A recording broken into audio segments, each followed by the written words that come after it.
I'm Sabrina, aka Bria, aka the artist of the popular transgender themed webcomic Life of Bria, and now apparently that qualifies me to have a radio show. This is episode number 6 of the show. This will, in fact, be the last live show I do for a little while. I leave for Montreal tomorrow, where all of Canada's government funded genital reassignment surgery takes place. So, in the weeks of recovery after that, I've just assumed I won't be much in the mood to be conducting live interviews in a sound studio. But don't worry, all this month I've been pre recording interviews with some extraordinary people, and some of them are probably my favorite ones I've conducted so far. And they'll all be broadcast at the usual time here on Strange Label. So stay tuned and look for the announcements on my Facebook page because the best is yet to come. And on that note, I'm very excited for today's guest. I've had a lot of artists and writers and activists, all extraordinary people. And while not a writer or an artist, today's guest is quite extraordinary. As a US Naval officer, a PhD in nuclear engineering. Well, no, not a PhD. Well, that's what it said on your page. Was a nuclear engineer. Don't try my little intro, Tara. And a lawyer in the state of Ohio. That's right? Yeah. Her resume reads like she's one lab accident away from becoming a Marvel superhero. And all this while being transgender in a world that is not exactly sympathetic to girls like us. So I like to say her middle name because it makes her sound more like the superhero that she is. Please welcome to the show, Tara McKenzie Allison, Esquire. Tara, thanks so much for joining me. Thank you for having me. This is kind of cool. Right? I mean, you do a lot of interviews. Like, well, I've seen you've done a number in your career, but come on, now you're being interviewed by the Bria. It's like, right? You're moving up in the world. Come on. It just doesn't get it. It's all downhill from here. Nah, this is the moment. We're all going to make big breaks here off this one episode, I'm sure. So, you're a professional.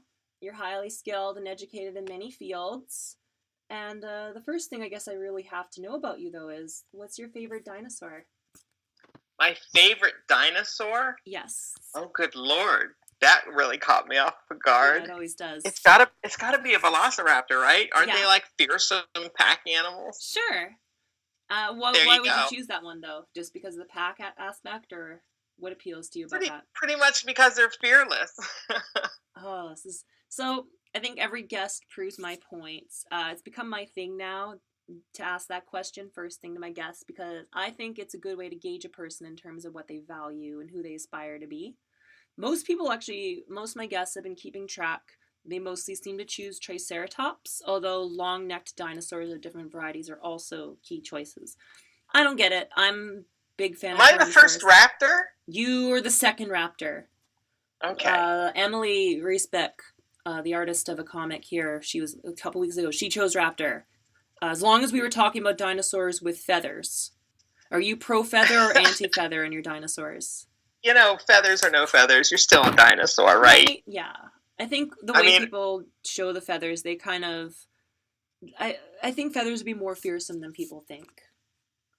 I think it's the teeth and the claws, right? But okay. Well, like, look at a wolf. Like, a wolf is covered in hair. It's still pretty scary.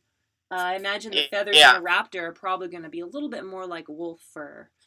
Their insulation. Yeah, but it gets to the point where you're starting to make it look like a chicken with teeth. Right. Well, maybe they did. We don't know, I suppose. But I guess what I know about evolution and all that junk. Animals tend to do the same things. They fill the same niches and have similar adaptations. If you look at dolphins and sharks, very similar shape. If you look at fossil marine reptiles and whales, also almost identical. And I've got a feeling wolves and raptors probably weren't too different.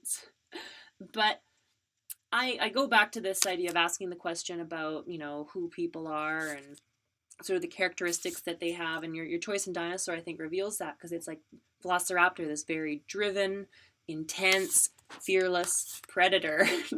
And, I chose Tyrannosaurus, similar choice.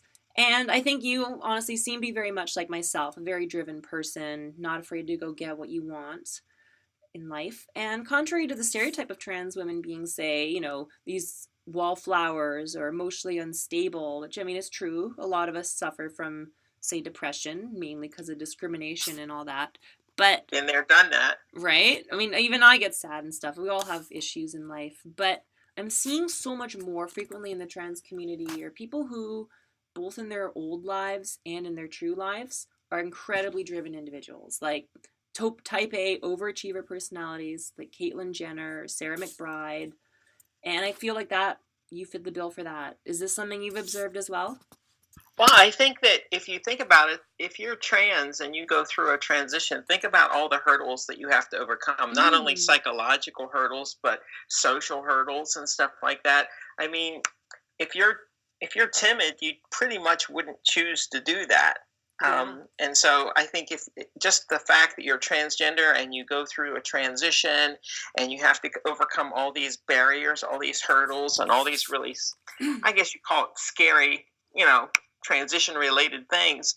At some point in time, I think you almost have to be somewhat fearless in order to get through it successfully. I think that's a very good point. It's almost like a natural selection of us. If you're going Right? to be, yeah, if you're not afraid to do other things, then you want to be afraid to become who you really are. I mean, And unfortunately, there's a substantial portion of our transgender community that are unable or unable to successfully navigate their way through that transition. And we have, as you know, I mean, among the general population, the attempted suicide rate is 1.6%. And among the transgender community, it's like 41%. Yeah. And so, I mean, it is a scary and very difficult thing. And, for a portion of us, unfortunately, for a portion of our community, ending ourselves seems to be, a preferred path. And I hate that that's true, but that's what the statistics bear out. And so I guess that's part of my public speaking and activism has always been geared towards trying to let people know that they don't have to be afraid of a transition, number one. And number two, to try to change the hearts and minds of our society and sort of humanize our community so that slowly the attitudes of society change to the point where, for somebody to transition, it's not as scary a thing. I think you're a great person to be sending that message as being an inspirational person that you are. I've often found, I think, going back to this idea of us succeeding through this and being good role models to show other people that you can succeed in doing this as you're sort of putting forward in your speaking. I feel like so much of it, though, like we build up these habits also from being trans. Like, I know in my old life, I worked really hard to be the best at everything I could because that was like me attempting to like myself. If I was just stronger, if I was the best in school, or if I did well in my career, then maybe I would actually like myself. And that's not really how it works out in the end, but you develop these habits and that carries over into your new life where you're able to succeed. Is that something you feel like fits with your case as well? Well, I think part of it too is as we're going through our lives pre-transition, we, in the course of hiding who we are trying to live up to the standard that everybody else expects of us. And so I tried very hard to be the best boy I could be. Yes. And so along with that came a lot of achievements. And while the drive and the achievements are still mine, I was doing it for everybody else. I wasn't doing it for me. You're doing what you think everyone wants you to do, sort of thing. Right. Yeah. I mean, I guess on that note, you were in the US Navy, right? Oh my gosh, yes. So this is extremely common among trans people. I think I was talking a lot of military, right? Yeah. They call it the flight into hypermasculinity. It's both among trans men and women. I think probably for almost different reasons. Well, I mean, growing up, I did all the things that were expected of me as a boy. Yeah. In high school, I ran long distance track. I lifted weights. I took 3 years of Taekwondo. I was into kickboxing and karate, and I get in the ring and spar, and I get in the ring and compete. Right. And then when I graduated from high school, I went into the military. I went into the Navy. not only did I go into the Navy, but I went into the Navy's nuclear power program, which at the time was not even open to women. Not only did I do that, but I went into the Navy's submarine force, which wasn't available to women. So it was a very male-dominated career path. And then after 2 years enlisted, I went to the Naval Academy, one of only 3 service academies in the entire country. And I got a degree in engineering, which was not, I mean, out of all of the 1,000 classmates that graduated with me, there was not a single woman in my class who graduated with the degree that I graduated with, which was marine engineering, and that's as close as the Naval Academy comes to a nuclear engineering degree. So it wasn't a very female career path that I chose. I got out of the Navy. I got out of the Naval Academy. I was commissioned as an officer. Several years later, I got out of the Navy. I was honorably discharged and started my civilian career. And again, went into commercial nuclear power. And I was a nuclear engineer. Again, that's not a very female-friendly career path. So I was doing all the things. And when I got out of the Naval Academy, I got married and started having kids. I eventually got my professional engineer's license and stuff like that. And so I was doing all the things that I was supposed to do as a boy. Yes. And I think that in doing those things, number one, we're doing it because it's what's expected of us. Number two, it's because we don't want scrutiny. We don't want anybody to question who we are or what we are. We also don't want to question ourselves. I think a lot of, in my experience, was trying to hide this from myself. Right. And I mean, I think part of it is that we kind of sort of hope that if I just do the things I'm supposed to do for long enough, these feelings will go away. Yeah. And the dirty little secret is that the feelings never go away because it's part of who you are. Yeah. And so, try as much as you want. Those feelings never left. I mean, they were my constant companion 24 hours a day, 7 days a week. Right. I was constantly dealing with that in my head. Did you have anything that could make them temporarily disappear? Like, I know when I was working out, the reason why I started working out more and more and more till eventually it was like 5 hours a day for a while was because that was the only time I wasn't very sad. Did you have anything like that? I buried myself in my studies. For me, it was more of a cerebral thing than a physical thing. I love school. I love learning. I love the classroom environment. It's never been intimidating to me. And of course, when you're good at something, there's a positive feedback that comes from that. So you want to do more. So for me, it was school and learning and education. But I think, we find ways to bury ourselves in other things, but even doing that, I mean, it's a temporary fix. I mean, you still have the constant reminder day in and day out that you're living somebody else's life, that you're not being true to who you really are. Yeah, it's the thing. It's just relentless. You can try and escape it, but usually creeps back in those moments when you're alone with your thoughts, especially. It's Absolutely. I'm sorry, I was thrown when you said that the nuclear program was not open to women. I can understand maybe a justification for submarines not being open to women just because it's such close quarters. They're afraid of men and women mixing or whatever bullshit. But why would nuclear engineering not be equivalent or allowed for women? Is there any... When I was in the Navy, I started my naval career in 1981. So, I mean, times have changed in a generation. Yes, that's true.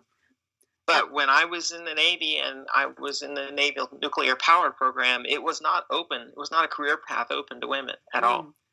I mean, was there any listed reason? Most of that was because nuclear reactors are found on board combatant ships like aircraft carriers and cruisers and submarines. And when I was in the Navy, that long ago, women still were not allowed into combat roles. Oh, interesting. The only place that you saw women in the Navy were on shore stations or on support ships like sub-tenders or destroyer tenders or stuff like that. You didn't see women on combatants. I guess it was almost 30 years ago. It was like 35 years ago that I graduated from the Naval Academy. Oh, my goodness. 35 years ago that I graduated from high school. 30 years ago that I graduated from the Naval Academy. Come next year. How do you feel now with this new directive that the military is allowing trans soldiers to openly serve? Is that I something, never thought I'd see that in my right? lifetime. And I got to give big credit to the people that were involved in that fight. I know a number of them. Sue Fulton, Bryn Tannehill is Oh, she's another good friend great, of mine. right? She's a Love Naval Academy Bryn. grad. She graduated about 10 years after I did.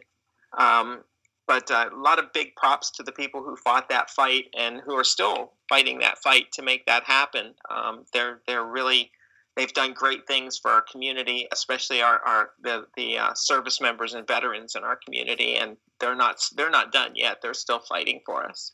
Is there any sort of resentment there? Because I know you'd said that there's no job that you were doing in the Navy that you couldn't do as the real you. But then you basically like, do you have so much going on right now? It's just sort of like, who needs it? Resentment and regret are negative emotions, and I really don't have a lot of room in my life for negative emotions. You know, all things happen in the time that they happen because it takes that amount of time for things to evolve. Yeah. And, I can sit back and say, geez, I wish I had transitioned 35, 40 years earlier. But number one, I wasn't ready for that personally. And if nothing else, transitioning is a journey of self-acceptance. And I hadn't gotten there with myself yet. And at the same time, society wasn't there. Mm-hmm. And so it was a different time, and it was just, it wouldn't have happened in that time. And it's taken the last 30, 35 years or so to get to where we are, for me to get to where I am, and for society to get to where it's at now. And, things evolve. Sometimes it's slow, and sometimes it seems actually glacially slow, but it's still evolving. Things are so much better now than when I was a kid and, 25, 35 years ago. Back then, people didn't even talk about gay and lesbian, let alone transgender. Oh, yeah. And in my lifetime, I've gone from that being something that nobody even talks about to, we go through things like Will and Grace on television, where we have, actors portraying gay and lesbians. We have Glee, where we have high school kids being portrayed as gay and lesbian, and there was even a transgender character on that show. And so you're seeing like Barbara Walters special on transgender kids. You're seeing more and more talk show hosts that are talking to and having transgender people on their programs. You're seeing more and more programs now, like Orange is the New Black with Laverne Cox. Yeah. And so you're seeing more and more where America's becoming more and more conscious of transgender people and the transgender community and who we are and what we have to deal with. And so it's slowly changing society and society's acceptance and understanding of us. Society, I think, as a whole has begun to realize that we're just people just like everybody else, but we are dealing with something that's incredibly difficult to deal with. Mm-hmm. And I think to a degree that change is what's allowed a lot of the things like you see with the change in transgender service members being able to serve openly. It just takes time. And so for me to sit here and talk about regrets or anything like that, I just don't feel that. Things happen the way they do, things unfold the way they do, because that's the only way they can unfold. I got to take a piece of that for sure. I think in my own personal struggles, it's mostly like I like who I am so much these days. It like makes me angry that I didn't get to be her earlier in my life. Like, I actually don't even get sad. I get pissed off for the most part. And that's my own crap. But you can't change any of it. It's all water under the bridge. It was almost like, I can't change anything. That's bullshit. I'm gonna smash it. Maybe that'll be your superpower someday, right? Right. Yeah, I think I have a lot of time travel fantasies. That reminds me. Time travel is possible moving forward. It's just not possible moving backward. Yeah, we'll see about that. I actually sort of just there when you're mentoring, speaking of time travel and also Laverne Cox there, since I've got you on the show this week, how do you feel about this whole Rocky Horror Picture Show thing, the remake or even the original? Because people seem pretty split on that. Tempest in a teacup. I've known a lot of artists in my day, and they're going to enjoy their art, and they're going to perform, and they're going to try to make their art provocative. It's what brings people to, discuss it. It's what brings people to their show. And so, you know, people get really upset about, there's not enough transgender actors or actresses being given transgender roles on TV. Instead, we have cis actors and actresses who are playing transgender folks. And, you can get upset at that. But again, it's an evolution. It will come. It'll happen. It'll come back around. And you just, give it time. And I never thought that we'd be where we are now in my lifetime. Yeah. I never thought I'd see service members being able to openly serve as transgender in my lifetime. So, I mean, it's all going to evolve. It's all going to change. And as there are more and more transgender actors and actresses who are good at their craft, they'll get the parts. Mm-hmm. And of course, though, it'll also change over time with that pressure. Because, like, as you said, with the military thing, that happened because people put pressure on it and were lobbying for it. So we have to keep working, but don't get pissed off. Anytime there's controversy, even something like the Rocky Horror Picture Show type controversy, anytime there's controversy, it focuses attention. And when you focus attention, that brings about change. This is true.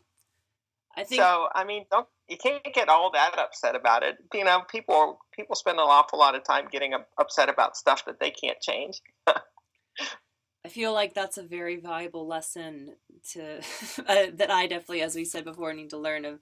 Stop worrying about stuff you can't change right away, if at all. Hey, we all have a sphere of influence, and usually it ends right at the end of our nose. Yeah, pretty much. Which is, I guess, where it is most important to change things within your own self. You're changing things with your radio show. You're reaching out and touching people, and that's all we can do.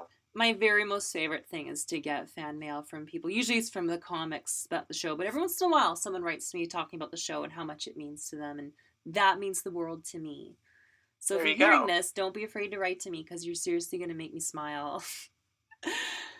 And she's got such a lovely smile, doesn't she? We'll have to do a video feed sometime so you can see it. So I guess I'm very interested in the nuclear stuff you did. That I've always loved the concept of nuclear reactors. Are you allowed to talk about that much, even though? Yeah, I mean, I can talk about it in generic terms, and I don't know. What do you want to know about it? I don't know. That had to be an interesting thing to be involved in. Did you serve on vessels then, that with the reactors and like servicing? That? I did serve on submarines that have nuclear reactors. I trained at a nuclear prototype up in upstate New York, where they have nuclear prototypes, and what they basically do is build the nuclear plant that you're going to see on board the ship on land, so you can train at it. And so I went through that training. And then after I got out of the Navy, I served in the commercial nuclear industry, where I worked at various nuclear power plants and some of the nuclear labs like Oak Ridge National Lab, Los Alamos National Lab, and DOE's Hanford nuclear site up in Hanford, Washington. And so, or Richland, Washington, rather. And so I've worked at a lot of different plants doing consulting work, consulting engineering. And then I eventually got a job working at Newport News Shipbuilding in Newport News, Virginia. And Newport News Shipbuilding is the only shipyard in the world that builds our nuclear aircraft carriers. And I was a shift fueling engineer for the new construction aircraft carriers. And basically what we did was we installed the reactor and put the fuel in it, and then put the reactor all together. And I was also a shift refueling engineer on the Nimitz aircraft carriers. So when the Nimitz would come in, we would tear that reactor apart, take the spent fuel out, put the new fuel in, and put the reactor back together again. So it was that kind of work. And so are these vessels nuclear powered so they can last longer at sea? Is that the reason for it? That's right. They can go pretty much, they've gotten to the point now where they can pretty much go the life of the ship without refueling. So, really? Yeah, they can stay pretty much at sea indefinitely with the provision that they have supply ships that will pull up alongside and provide them with replenishment of their stores, like their food and ammunition and stuff like that. Mm-hmm. But as far as they don't have to pull in to refuel anywhere. Does anything crazy go on with reactors? Is there ever any like a close call? No, it's all very, very controlled. The Navy has a really good track record for handling and operating nuclear reactors, and it's because there's a lot of education that goes into the operators. There are a lot of safeguards that are built into the plants, and so they have a really good track record with that, and I was always proud to be a part of it. I've done everything from operating nuclear power plants to shutting them down and decommissioning and decontaminating to refueling. And so I've been involved in a lot of different aspects of nuclear reactors and nuclear power plants. But that was my previous career. Yeah. I had a career doing that for about 15 plus years or so, doing nuclear reactors and nuclear power plants and that kind of thing. And near the end of that, I started going to school at William and Mary to get an MBA, and I got halfway through the MBA program before I got a job offer that brought me to Columbus. And I was planning on finishing the MBA here. I had gotten accepted to Fisher College of Business over here at OSU, and was all set to go and finish my MBA over there. But about that time, I found out about Capital University Law School, and they had an evening law program, so I could go and still work during the day as an engineer full time, and then go to law school at night. And so I changed my mind, and instead of finishing the MBA, I went and got my Juris Doctor and became a lawyer. Yeah, on top of all that. I've been a lawyer now since 2005, so it's going on 11 years that I've been a practicing attorney. Holy. And so tell me about your practice. I know you have a number of specialties. What is like your main thing you deal in, though? Well, I'm a solo practitioner. I work for myself. Well, I work for my clients, but I work by myself. I work out of my home. I make my own hours. I pretty much come and go as I please. I have a background in construction law and construction litigation and contract law. I've been involved in very large construction projects. I've drafted and negotiated $20 million construction contracts, and I've managed a lot of projects on that size. So I guess when you combine the law and the professional engineering background, you sort of come out with, construction management, construction contracting, and that kind of thing. Construction litigation, because there's really no construction project that goes from beginning to end that does not have some kind of construction claim. There's always going to be some kind of conflict with regard to whether or not the work was done in accordance with the contract, or whether the person's getting paid what they're supposed to get paid. And so there's almost always that in a construction project. And so that's the kind of work that I started my career as an attorney. Since I've been on my own, I've gotten involved in and done an awful lot more family law kind of work. I do divorces and dissolutions and parental rights cases. I've done an adoption. I've done a lot of different family law kind of cases like that. I right now I have an employment discrimination case sitting over here that I'm working on. Oh, no. I am some minor misdemeanor criminal defense. I don't do felonies, but I do misdemeanor defense and DUIs, that kind of thing. And it's just sort of like, that's kind of like bread and butter, because there's so many divorces and so many DUIs and stuff like that it's easy to stay busy and to stay, keep the cash flow coming in from the work that you do on all those cases. So it pays the bills.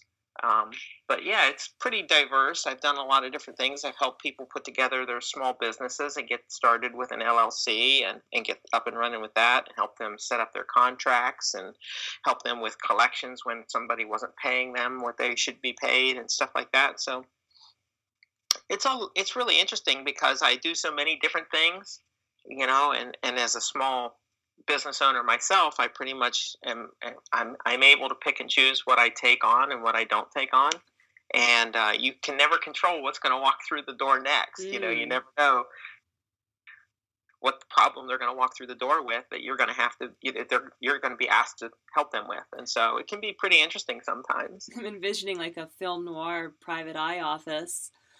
It's not quite like that. No but voiceovers and cigarettes. No, I don't smoke. Ooh, yuck.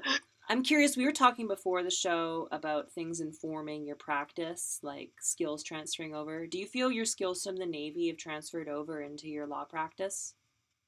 I would say more that the technical education, the science and engineering, because I that's my first love and my first passion was science and engineering and math and stuff like that, and it really taught me to think logically and to reason my way through problems. And so when somebody comes in the door with a problem, it's not presented. Their problems aren't presented to you like a textbook problem, where you do step A, step B, step C, or whatever. Often the problem comes in the form of a narrative. This is what happened. Yeah, right? That's true.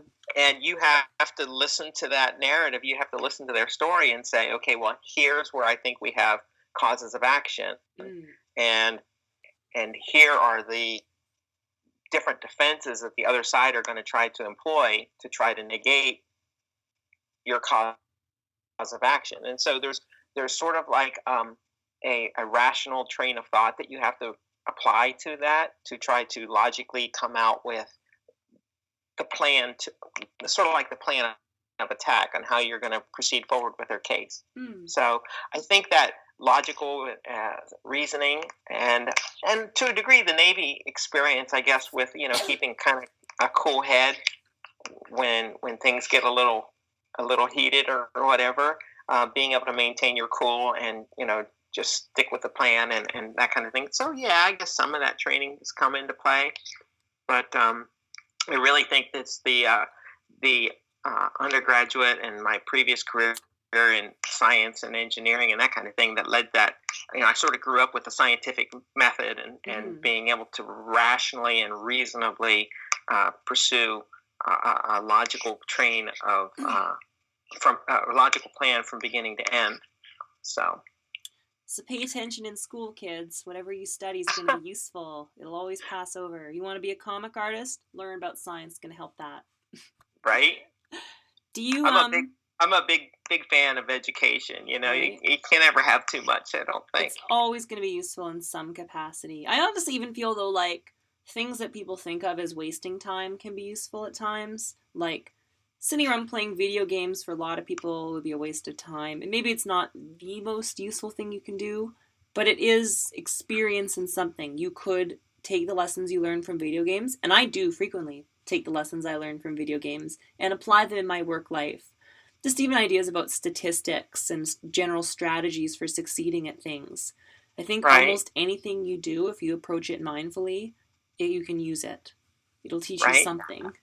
And like I said, I'm a big fan of education, and it's sort of like my first love. I love learning.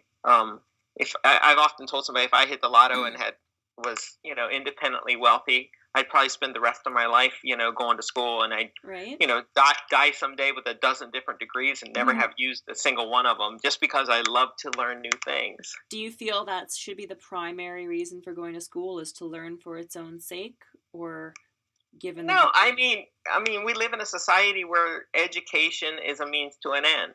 I mean, you go and you get your education and you learn, you become, well versed in a certain field so that you can be a useful and productive member of society in a role that hopefully pays a decent salary so that you can have a comfortable life.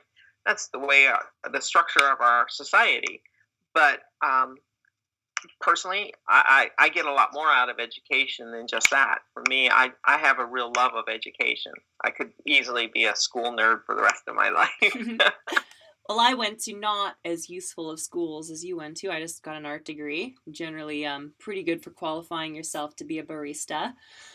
But, obviously, I'm an artist now, right? So obviously my art degree paid off. It paid off, right? Except I don't know how many of the skills I learned in art school really helped me all that much. There's a lot that I had to learn on my own. And I think being a practicing artist is what teaches me more and more about that.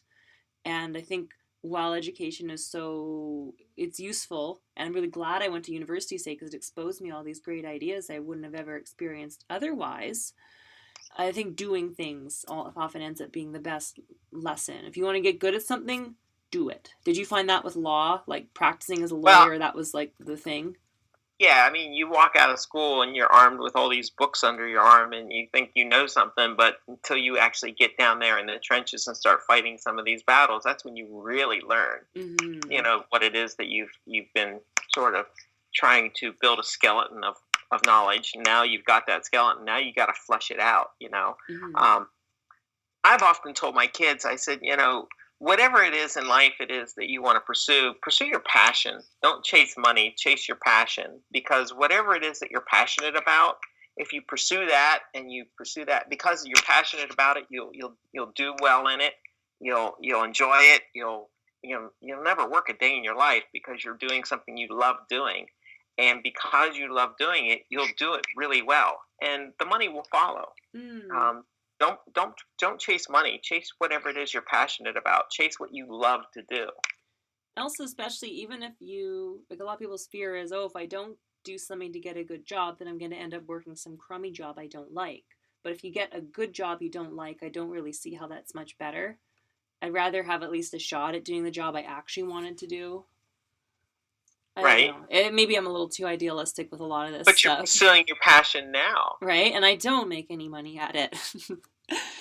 But you're pursuing your passion, and like I said, pursue your passion. You'll enjoy what you're doing. You'll get really good at it, and the money will eventually follow. Oh, yeah, for sure. Now, you've done so much in your life, and I mean, you have children too, on top of all of your career. So, But I'm curious. Do you feel any kind of a separation between your old life and your new life, or have you really reconciled and integrated them? I look back at it, and I've always been me. It's just Mm, that in that old life, I sort of pretended to be somebody else. This is me. yeah. This is me, who you see right now in front of you. This is who I am. For the The old, listeners who's the very old me, the pre-transition me, that was me pretending to be somebody I'm not. Mm. So, um, people always say, um, you're just pretending to be a girl. No, Oh, yeah, right. Oh, you there? I'm pretending to be a boy. Yeah. Yeah, I'm still here. Oh, you cut out for a sec, but So we gotcha. I spent a lifetime pretending to be a boy, and I'm not. I never watched that show Transparent, but there was that clip where it was it like her daughter or whatever asks her like, well, are you just gonna start dressing up like a woman from now on? And they're like, no, I've been dressing up all my life as a man. Like Right? that's the key. It's tough though, like when you've got in your previous life all the stuff that you really like. Because, I guess I'm similar in that I did a lot of stuff in my old life. I was very successful, had a lot of experiences, but like, I'm not super happy about that time either. Like, it's not like great times for me. And I'm just, like I said before, I really like my current life and who I am now. And it kind of like upsets me that I didn't get to spend more time openly being this person. It's really hard to integrate that good and the bad. How do you reconcile the two? You're more experienced at this than I am.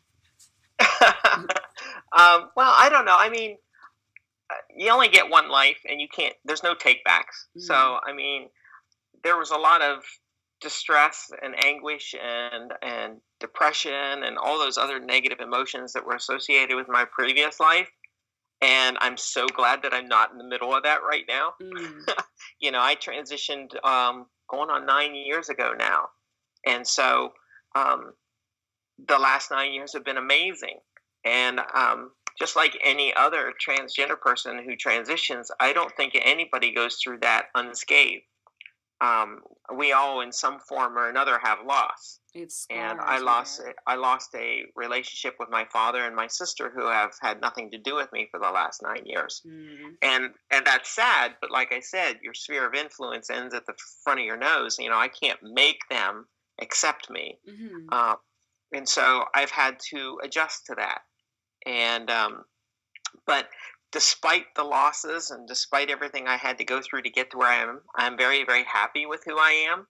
and I certainly wouldn't want to go back to what I was ever. Yeah.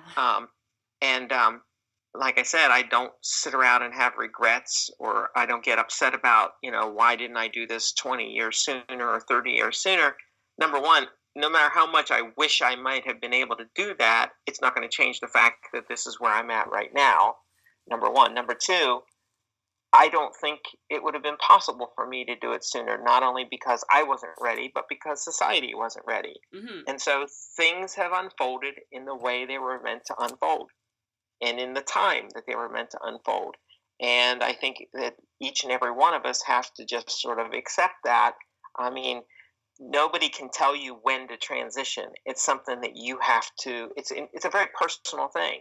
And you can only transition when you have gotten to that point within yourself where you can accept who you are and you can handle that change.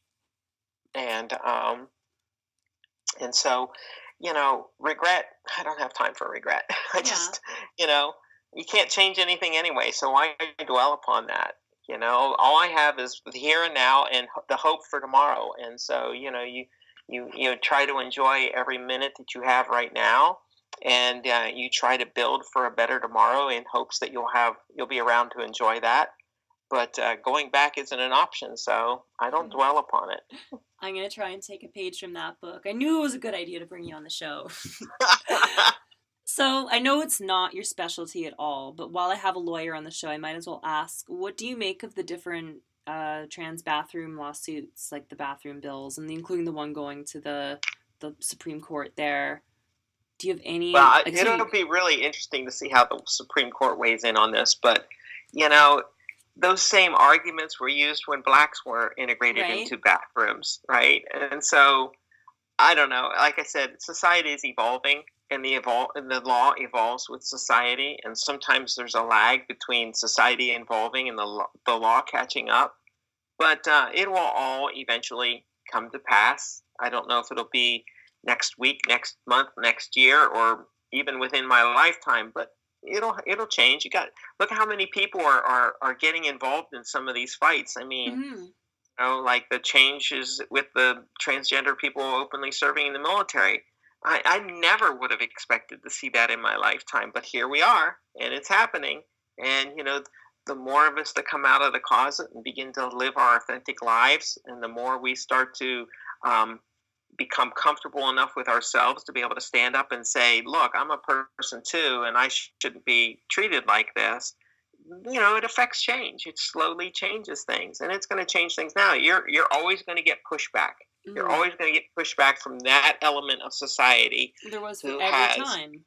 Every major civil rights thing had pushback, and it got, they won in the end.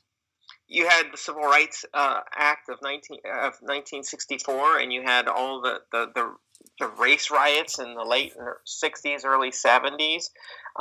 You had segregation and all of that in the 60s with Martin Luther King and all that, and the pushback from all of that. I mean, look at how far the black community has come just within our lifetime, within my lifetime. My father was born in 1940. He grew up in a segregated world.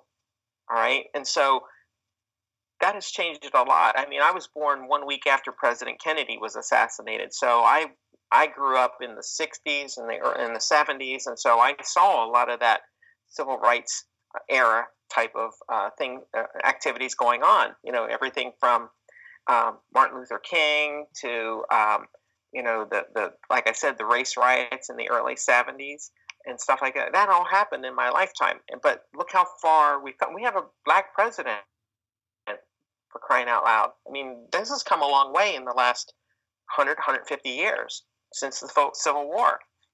Of course, it's still not perfect. There's still the little clashes going on these days. Well, there are. Matter. And like I said, they're always going to have that element of society that pushes back against change.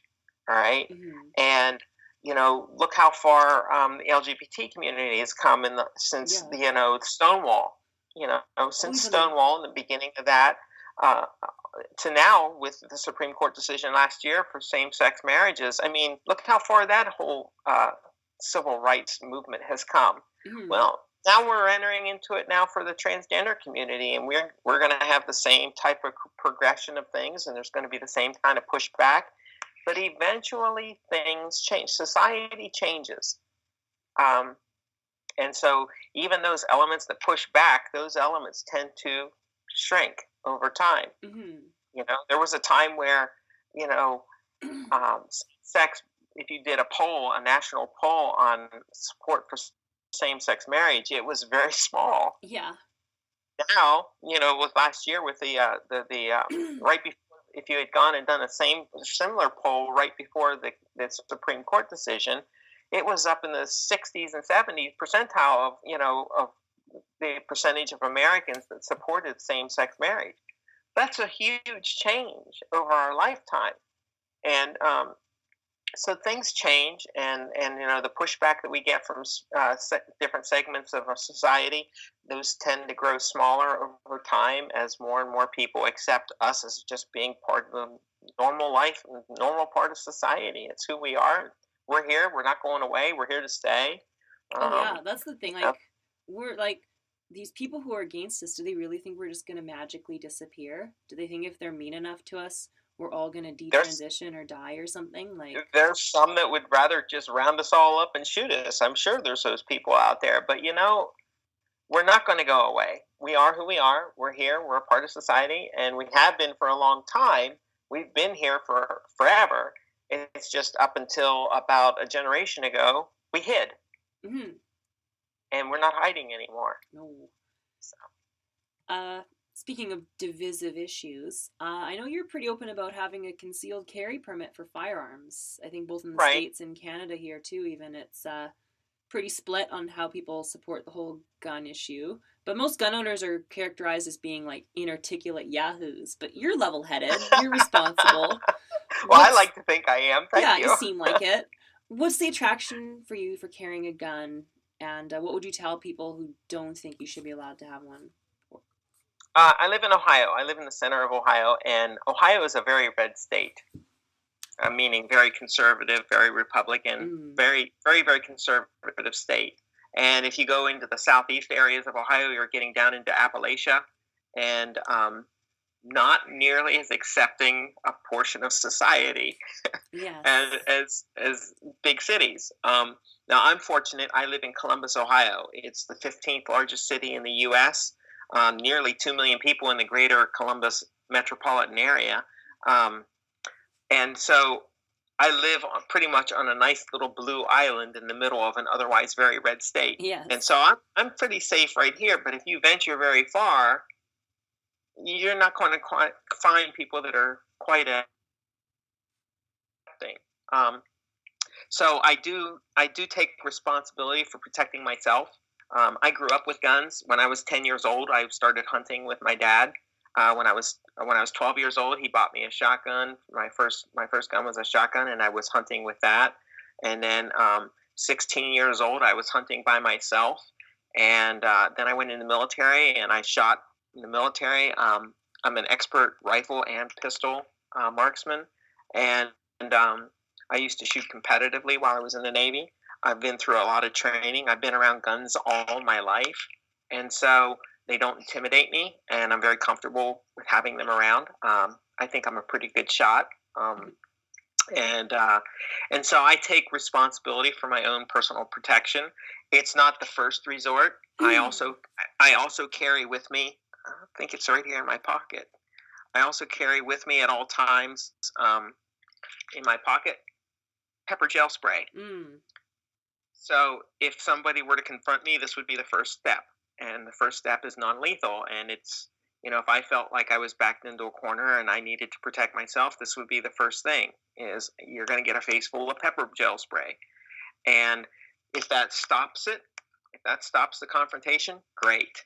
But if it doesn't stop, at that point in time, if I still feel like I'm in danger, I won't hesitate. I will pull out my concealed carry permit and use it if I have to protect myself. So I'm not a trigger-happy, gun-toting whatever. I'm not out there looking to be a vigilante, or I hope to God I never, ever, ever have to pull that handgun out and use it. because it will forever change not only the other person's life, but mine too. Yes. The moment you pull a gun out and point it at somebody, you just went from being the victim to being the attacker, and the other person just became the victim. And so you're going to get arrested. You're going to get handcuffs put on you. You're going to go to jail. And somewhere, somebody's going to decide whether or not you had a justifiable defense, of self-protection. But it's going to change your life. And so I take it very seriously. The guns are not toys, and they don't make me tough or macho or anything like that. And like I said, I think of it as like a safety, like a seatbelt in a car. I hope to God I never need my seatbelt, but on that rare occasion where for whatever reason I end up needing a seatbelt, I'm glad that I have it on. That's a great analogy. I'm the same way with carrying a gun. I hope to God I never need it, but in the rare occasion that I need it, I'm going to be glad that I have it. That's a great analogy, actually, the seatbelt one. I actually haven't heard that before. I was going to have a question all lined up here. Caught you off guard, did I? Oh, I was about gun control. I know you're in favor of some level of regulation, though, like complete, like as in many places in the States, it's a little tiny bit too easy, it seems like, to get a gun. Yeah. I've often heard people say, and I would, I guess, be inclined to agree, that being able to have a gun, especially concealed carry, say, it should be maybe about as hard as getting a pilot's license or so. Like, I think it should be harder than it is. I mean, I think everybody should be able to exercise their Second Amendment rights to keep and bear arms. But I also think that carrying a weapon and having weapons that's a huge responsibility. Mm-hmm. And I think too often the people that are out there wielding deadly weapons, they're either have no training or they're significantly undertrained on how to safely handle and use those. Now, some people like me spent their whole life growing up around them. Mm-hmm. But even at that, it's an awesome responsibility. And I don't think that none of our constitutional rights are absolute. I mean, we have a right to free speech in this country, but that doesn't mean you can stand up in the middle of a movie theater and yell fire and cause a panic. Yeah. I mean, that's not free speech. I mean, arguably, you could argue that it is free, but we have limits on free speech. We have limits on everything. And the limits are very, very it's very, very difficult to put limits on constitutional rights, and I'm glad for that, because I really don't want my constitutional rights limited. But I think at the same way, reasonable people should be able to make reasonable accommodations for, say, like when it comes to the Second Amendment gun rights and stuff like that, to say, like, we don't want people who are on the terrorist watch list to be able to go buy guns. Okay, well, then people say, well, what if you're on the terrorist watch list and you don't think you should be? Well, that's a good argument. There should be due process rights. You should have a way to be able to challenge the fact that you're on this list. You should be able to, go in front of a judge or whatever and make your case and say, I shouldn't be on this list and here's why. And the government should be able to say, yes, you should be on this list and here's why. And a judge should be able to make that decision. So there are due process rights that I think that should be protected, but I think that reasonable people can come together and say, no, we don't want people who are suspected terrorists to be armed. How do you feel about someone who has a criminal record being able to have a gun? Well, I mean, there are limitations. If you have been convicted of domestic violence, you're not allowed to have a gun. That's right. That's a recent thing they changed. If you're a felon, you're not allowed to own guns. Yeah. And so, there are limitations. And those are arguably limitations on somebody's Second Amendment right. But we do have those limitations. And I don't think that it's going too far to say that elements within our society who we have identified as potentially very dangerous, we should not be arming them. We should not be allowing them to arm themselves. And I think that we can do that in a way that reasonably protects the rest of us who are responsible gun-owning citizens and our rights to be able to own guns. I think we can do it in such a way that protects our Second Amendment rights, but at the same time puts in place ways to prevent that element that's very dangerous from getting those guns. And I hear the slippery slope argument all the time, but we don't have to go down a slippery slope. I mean, we can make an incremental change and say that's that and no further. And I'll be the first person that if I feel like we're going down a slippery slope that'll lead to the loss of my gun rights, I'll be one of the first persons to stand up and say, not until you pry it from my cold dead hand. I'm a big believer in our Constitution. I'm a big believer in our constitutional rights and everything, and I don't want to give it up. And so I have kind of this dichotomy about me where I'm a big fan of the Constitution. I'm a big fan of the Second Amendment. I do carry weapons. I do own and carry weapons, and but at the same time, I don't believe. I'm not a big fan of the NRA's doom and gloom, slippery slope, and we can't do anything because it'll take away our guns forever. I don't buy into that. I don't. It takes a 2/3 majority of the American people. I mean, there's a way to modify the Constitution. There's a way to amend the Constitution. It takes an awful lot of people to modify the Constitution as it's written. And so I'm not afraid that we're going to lose our Second Amendment rights if we put in place some reasonable gun control laws. It's so interesting listening to this because, of course, I'm in Canada and we don't have, like, any of this. There's a lot of guns here, but, like, there's not, it's not an ingrained thing, I think, in Canadian, like, whatever our equivalent of the Constitution is. Crap, I don't even know what it's called. I'm pretty sure they ban stuff all the time. But you'd be amazed at what you can get away with, too. There's a lot of guns you'd think you wouldn't be allowed to have, but you totally can have up here. I guess we're getting close to the end here, though, but I don't know, this whole thing's been about, like, the things you do. I feel like you're a really inspirational figure, and I know a lot of your mission is to inspire trans people. Is there any final thing you'd say to a person who's struggling with their identity in this current climate that's got a lot of hostility going on in it? Well, I mean, if you're dealing with this, the very first thing I would tell anybody to do is go get a good therapist. Because, like I said, if nothing else, transition is a journey of self-acceptance. And it always helps to have a good therapist on board to help you with that journey.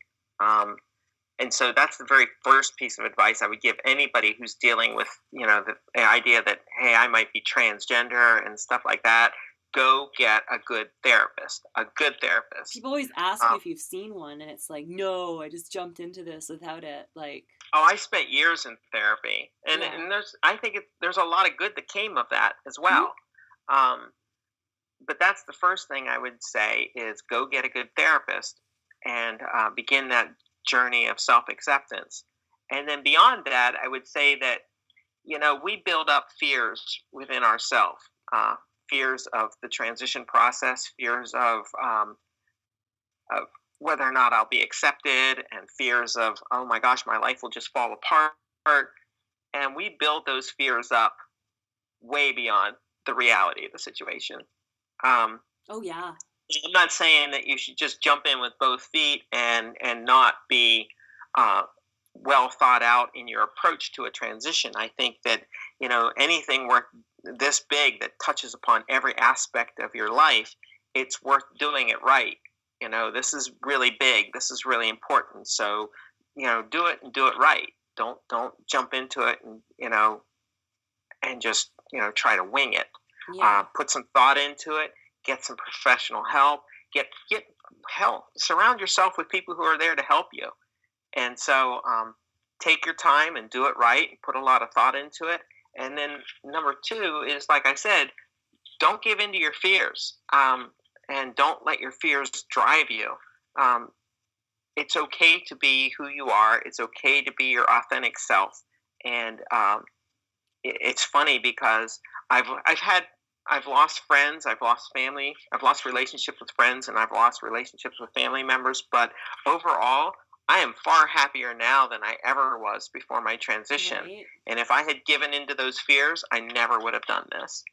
Absolutely. And that's the best thing I think we could hope to end on. I know there's so much more I want to talk to you about. I'll have to have you back again. Thanks so much for coming on. You can stick around for a sec. I'll just sign off here with everyone alive. Thank you guys so much for listening to me. Next week's interview, like I said, will be pre-recorded, but trust me, it's a really good one. I'm really proud of it and all the ones after it. And you can catch all my recorded episodes up so far, both on my website, lifeofbria.com, and on my YouTube channel, which is just called Life of Bria. Pretty straightforward. You can look on my Facebook page, Sabrina Comics, because some bitch stole Life of Bria. And that will have comic updates as well as updates on all the upcoming shows. And of course, they're streamed throughout the week on Strange Label here. Thanks again so much for listening. I'll see you next week. Bye.